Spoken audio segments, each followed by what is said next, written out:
and gentlemen, welcome to the IGN Proleague. I bring you this losers match series between EGAxslav of Team Evil Geniuses and the one and only Kiwikaki of Team Root. One of these guys is going out of the Pro League entirely in this season, so it's all to play for in this best of 5. And who out of these two extremely versatile Protoss combatants will come out on top? We'll find out very shortly, folks. And here's a reminder, you have a chance to win a 3DS courtesy of IGN. Just head over to IGN.com/IPL to find out more. Without further ado, let's get it on. Ladies and gentlemen, welcome to the Xel'Naga Caverns. I'm bringing you Kiwikaki right here in the yellow trunks. He is playing Protoss right here, and he is, of course, from Team Root versus his opponent, EGAxslav, in the red trunks. He is playing Protoss. He is part of Team Evil Geniuses. Now, these two will go at it, and it will be awesome. That I can guarantee. These two are highly versatile. Kiwikaki is known for all sorts of crazy builds. EGAxslav, a former Warcraft 3 player, also known for some amazing, and I do mean amazing, builds. So I'm really looking forward to see what these guys can actually pull out of the bag right now. I wouldn't expect to see too much 4-gateway action, certainly not in this first game. It might end up happening later on in the series as these players attempt to gain control over each other. And honestly, you'll tend to find that in, say, best of 5s between Protoss v Protoss, that the first game might not contain a 4-gateway attack, and then the other games, or perhaps those later in the series where the player is looking for a quicker win, will try and use the 4-gateway. But it's always useful in the first matchup to try and get a feel of what exactly your opponent is trying to do. Nice and early gateway there on 12 supply right there for EGAxslav, and then followed up by a gateway on 13 supply for Kiwikaki. EGAxslav looking for a slightly more aggressive approach versus his opponent looking for a slightly more economically focused approach. It's not a huge difference, but that's all you can really say in the first few minutes of a Protoss v Protoss, which is a matchup is honestly quite knife edge in a wide variety of different ways because of the popularity and the effectiveness of the 4-gateway attack, that timing attack that comes in at around the 7 to 7.5 minute mark. You get a situation where one mistake can end the game entirely, and I've seen several very recent high-profile matchups between extremely competent Protoss. A recent matchup I saw actually between Soke and Naniwa resulted in a loss for Soke as a result of a single, and I do mean a single, misclicked Stalker. That is how close it can get when you've got two very equally matched opponents. However, second assimilator is coming down for EGAxslav right now, and also a second assimilator for Kiwikaki, which would indicate to both that I wouldn't expect to see a 4-gateway attack early on, simply because of that 4-gateway attack usually consists of having one assimilator down, because that's all you need, and obviously the timing of it is very important. So using those 75 minerals elsewhere is a little bit vital, and as a result, I'd expect a little bit of a longer macro game going forward. Kiwikaki, a second gateway on the way for him. EGAxslav hasn't actually bothered placing one down as of yet, and that's actually quite an early second gateway for Kiwikaki, and he hasn't followed it up with anything as of yet. Another pylon coming down for him. 2-gateway through to Colossus technology is a possibility, but that's going to take him a little bit of time to really get any momentum on, and we'll find out whether or not he decides to go for that very soon indeed. EGAxslav Stalker on the way out, having a look around and seeing what he can see, which is not a huge amount right now. EGAxslav just not really bothering with much. He's just got this single gateway up. He's not chrono boosting that cybernetics core up much. He's going straight into a robotics facility right after that, which is interesting actually, because that would be very effective if his opponent decided to go, say, heavy into Stalkers, maybe a Twilight Council into Blink Stalkers with 3 gateways, although he's not done that right now, and he's actually got quite a lot of money. So there we go. He's actually going 2-gateway Twilight Council, an intriguing maneuver, and honestly, I would expect EGAxslav to spot that at some point in the not-too-distant future when he's able to actually get any scouting information. Probably be pumping out an observer out fairly soon, as that robotics facility is done. So once he's able to have a look and see what he can see in Kiwikaki's base, he should be feeling pretty confident about that. 3rd gateway coming down to follow that one up right now, so it becomes a little bit more standard at that point. 2 more gateways coming down for EGAxslav after the robotics facility, which is not all that unusual, allowing EGAxslav to get out an observer much earlier than he would have been able to otherwise, simply put. Why? Well, because building 2 gateways is going to cost quite a lot of money, and of course it holds back your robotics facility, and also allows an early immortal from EGAxslav if he needs it. Although, considering EGAxslav really has reasonable map control right now, that won't be a problem. However, did he see that pro? I believe he did. He's immediately moving out to actually deal with that. That could have been unfortunate. However, it's going to get caught out by the looks of it. EGAxslav. Oh, EGAxslav, it's right there. It's right there, EGAxslav. Oh, good lord. He actually managed to miss that one. He should be able to fight it. Surely. There we go. Finally spots that pro. And Kiwikaki will not be placing anything there anytime soon. Now, this blink is on the way, and Kiwikaki is timing his attack specifically so that once blink finishes, he is able to immediately make contact with the enemy. However, watch out, because EGAxslav is preparing for it. He's got sentries on the way, and he's got an immortal. Will he be able to get the second one out? He's already chrono boosted it. I don't think it's going to be out in time. Kiwikaki will hit the front line before that happens, and he is sitting on 9. Count that. 9 stalkers right now. That's going to be a little bit unpleasant to defend. EGAxslav might be able to do it, and the force fields of the sentries aren't going to prove to be all that useful, considering blink is available. Kiwikaki's not going to waste that. He's immediately going to blink away from that force field. However, it's actually bought him valuable time, and that means EGAxslav is able to get out a second immortal. So Kiwikaki should be defeated, I would think, in this particular encounter. He's going to run in there, he's going to see 2 immortals, and immediately he's going to evacuate. And once again, there's the force field. This is giving plenty, and I do say plenty, of time for EGAxslav to actually get some units on the field and repulse this attack. There is a forward pylon, but it's not making a huge amount of difference right now, and I wouldn't be surprised to see Kiwikaki start to deviate from this strategy, or at least try and expand and actually get some income in and try and overwhelm his opponent in terms of the amount of cash that he's got available. EGAxslav has a full view of what's going on. He has the forces he needs. Now he's transitioning through into robotics bay. Once again, a quick harassment up the ramp, but no damage really done there, and driven away almost immediately. Kiwikaki cannot win an encounter like that, and he has to know that. He must be aware, so he's no doubt going for something else. However, as a result of going for this strategy, which ended up actually failing against his opponent, at least for the time being in any way, until he's actually got the numbers he needs to overwhelm EGAxslav, then he is in a situation where he's got a technological disadvantage. A robotics bay down for EGAxslav will prove to be crucial here, and will allow EGAxslav to start pushing out and taking control of the map once again. A quick scout up the ramp, and Kiwikaki immediately blinking away. Incredible agility there from Kiwikaki.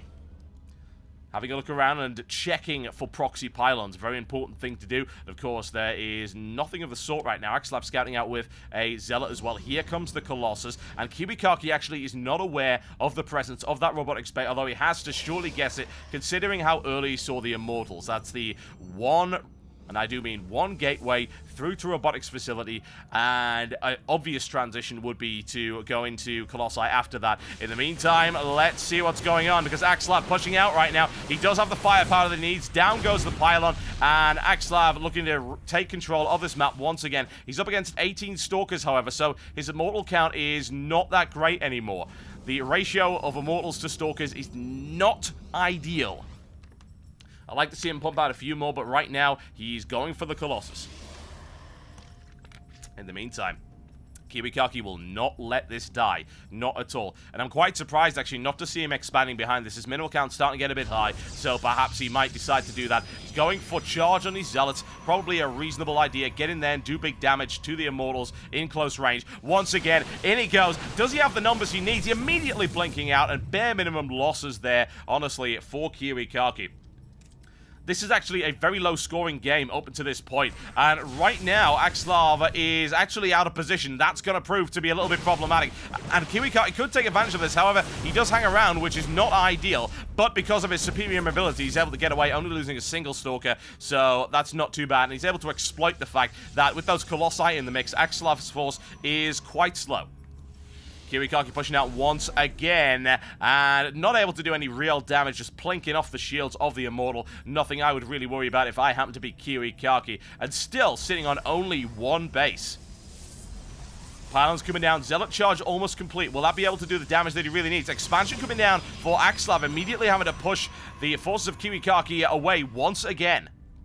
EGAxslav still keeping an eye on things. Dark Shrine is on the way for Kiwikaki. Might not work out so well for him, bearing in mind that his opponent does have that robotics, and he does only have one observer out, however, so you never know. That observer of KiwiKaki is getting caught out of position because EGAxslav is keeping that observer with him, which is fairly smart considering his opponent could start to mix Dark Templar in there. And look at the position of this, actually. This is rather unusual. KiwiKaki placing a Nexus down right here, out of the way, not in the natural expansion. And, of course, that's a little bit risky, a little bit dicey, but it is unexpected. And any scouting by EGAxslav, and perhaps KiwiKaki believes that EGAxslav has an observer in the base, would not be able to see that expansion.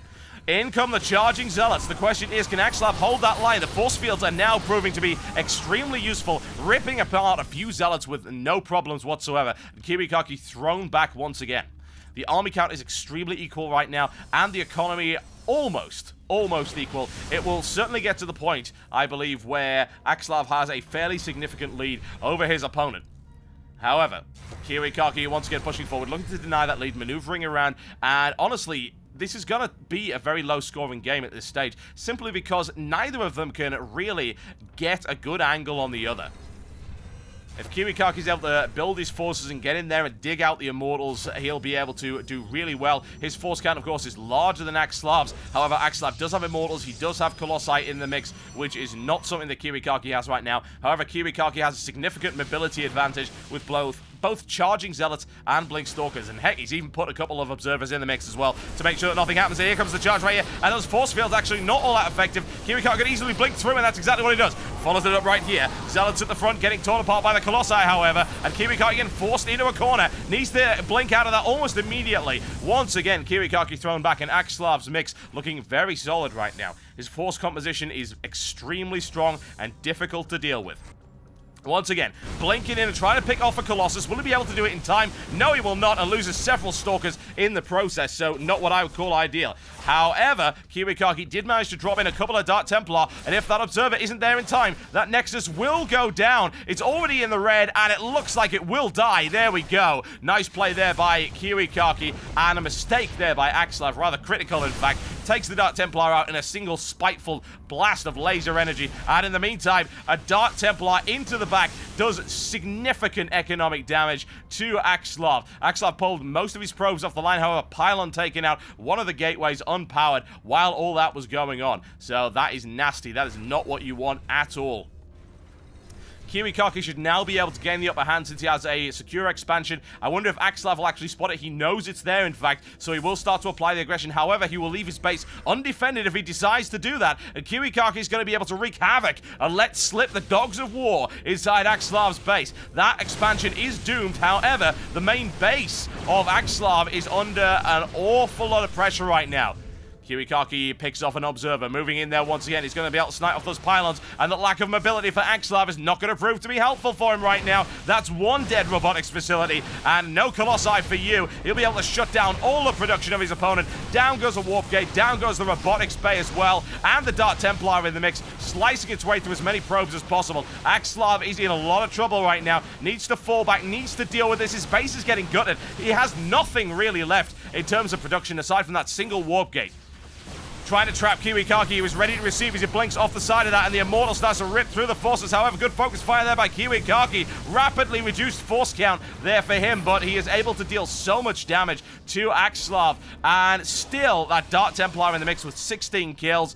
Even looking to try and pick off a Colossus, a cheeky maneuver, not able to do the job, as you might imagine, but KiwiKaki now in a dominant position, and that mix of gateway units proving to be extremely useful. He did lose an expansion, he is almost mined out right now, however, his economy is nowhere near as bad as EGAxslav, who is down to 6 harvesters only, and is currently unable to expand due to these harassment attacks of KiwiKaki. EGAxslav's only hope right now really is to go for a base race, is to actually get aggressive and start attacking KiwiKaki, kill his base before he loses his.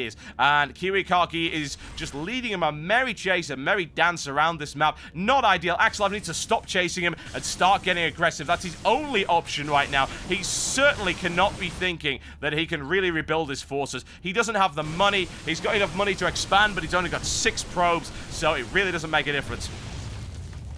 Once again, KiwiKaki looking for an angle right here. EGAxslav continuing to hang around a defensive formation, which to me doesn't seem like a good idea at all. Needs to get in there, needs to start to do big damage. Look at that. KiwiKaki actually has bare minimum defense and is currently doing long-distance mining. His economy is now in even worse state than EGAxslav. He has to get in there. Why, oh why he's not doing it is anybody's guess. Maybe he thinks he can actually trap KiwiKaki's forces, but KiwiKaki has Blink. His mobility and his escape potential is second to none. He can easily escape. Look at that. Blink straight past the slow and sluggish forces of EGAxslav. Looks for an interception on the bottom of the ramp, but KiwiKaki doesn't have to do anything of the sort. Up come the Colossi, doing damage. Stalkers need to get out of there immediately, and it looks like he might be able to trap him in there. Nice play there by EGAxslav, and crushing KiwiKaki's forces. Loses a Colossus, might even lose a second one, but there you go. Nicely eliminated, and now the counter-attack can come in. And will this patience actually pay off? KiwiKaki forced to cancel out of that, and actually, he has barely any units. He's only got a single Zealot on the field. So EGAxslav biding his time, waiting, and what looked like a really bad idea actually proved to be an excellent strategy for EGAxslav. Very, very cool-headed, and I believe that most players would have just simply charged in there, and KiwiKaki actually does not have the money to defend against this, and he doesn't have the unit count either. It's 3 Stalkers and an Observer versus 2 Colossus, and a huge army of Stalkers, Zealots, and Sentries. There is no way that KiwiKaki will be able to pull this away from EGAxslav, I'm afraid. He tried, but EGAxslav just deceived him. He tricked him. He sprung a trap right here on his opponent, and there we go, into the base, and I cannot expect that KiwiKaki will be able to do anything about this. Down goes the robotics, down goes the Nexus, and a dramatic turn of events in this particular encounter. An excellent Protoss v Protoss matchup as the Nexus is destroyed, exploding in blue particles. Nothing remaining of the once proud base of KiwiKaki. There is a single Dark Templar on the field. It is defending all it's worth right now. An Observer will clean it up. However, EGAxslav actually doesn't have one. He has no Observer now. It doesn't matter, however. KiwiKaki has not rebuilt their base. He is being revealed, and certainly EGAxslav should be able to eliminate it. Still, KiwiKaki holds on for dear life with a single Dark Templar and 3 of those Stalkers. However, EGAxslav does have that Observer. He's drawing him right back to it. Once that Dark Templar goes down, surely, you would expect to see KiwiKaki give up. Here it is. Here's the Observer right now. He should be able to spot that Dark Templar, annihilated almost immediately. DT actually pulls back out of the way. However, there's just nothing left. There's no Harvesters for KiwiKaki. He's barely got any units. He's only got 3 Stalkers on the field, which is nowhere near enough. EGAxslav pumps out a second wave of units, and what can you really expect right now? I'm not entirely sure why KiwiKaki hasn't really given this up at this point in time, but credit to EGAxslav, all credit to EGAxslav. You know, this is one of these times when I'm really happy to be wrong. Really thinking, hey, he's got to get in there, he's got to get aggressive, and EGAxslav actually proved that he didn't. He proved that patience is a virtue. He proved that he was able to simply outlast KiwiKaki and lure him into a position where even Blink Stalkers could not escape. GG, ladies and gentlemen. Well played there by EGAxslav. Excellent play. Very classy indeed. And the first game in this best of 5 series goes to him. We'll be right back in just a few short moments, folks. Don't go anywhere.